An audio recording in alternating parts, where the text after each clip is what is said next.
ओ मेरी हुस्न की वरी चलती है 9 से 12। हाँ चलो। कहाँ चलो? आपने अभी बोला ना चलती है क्या 9 से 12, तो चलो।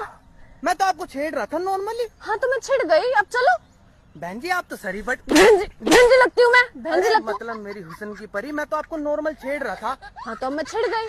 तो अब बहन आपको जी आप चलना। सर पड़ो। बहन जी हूँ क्या मैं? बहन जी हूँ। अरे बहन जी नहीं हो, लेकिन मैं तो आपको नॉर्मल छेड़ रहा था भाई मैं। हाँ तो अब मैं छिड़ गई, अब आपको मुझसे शादी करनी पड़ेगी। अब आप मेरे को अपने घर वालों से मिलाओ। ऐसा नहीं हो सकता, मैं टपोरी हूँ, मैं लड़कियां छेड़ता हूँ। अरे कोई बात नहीं, शादी के बाद मैं आपके बिजनेस में हाथ बटाऊंगी। मैं लड़का छेड़ा करूंगी, आप लड़की मैं छेड़ना। आपके हाथ जोड़ रहा हूँ, मैं पुलिस कंप्लेंट कर दूंगा। आप सर पड़ अच्छा रही हो पुलिस मेरे। कंप्लेंट करोगे? क्या बोलोगे पुलिस वालों को?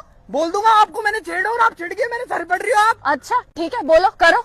यार नहीं, बहन जी नहीं, आप तो बड़ी जिद्दी हो यार। बहन जी नहीं बोलना है। मैं आपसे शादी नहीं कर सकता। आपको शादी मैंने करनी से छेड़ दिया था कोई आपको। बात नहीं, अब मैं नहीं छिड़ गई, बहन अब जी, आपको मैं चलना आपको- पड़ेगा। नहीं मैं नहीं नहीं, पढ़ता अब हूँ, आप मैं- चलो। मैं नहीं कर अरे सकता आपसे चलो, शादी। आप ऐसे नहीं प्लीज करो।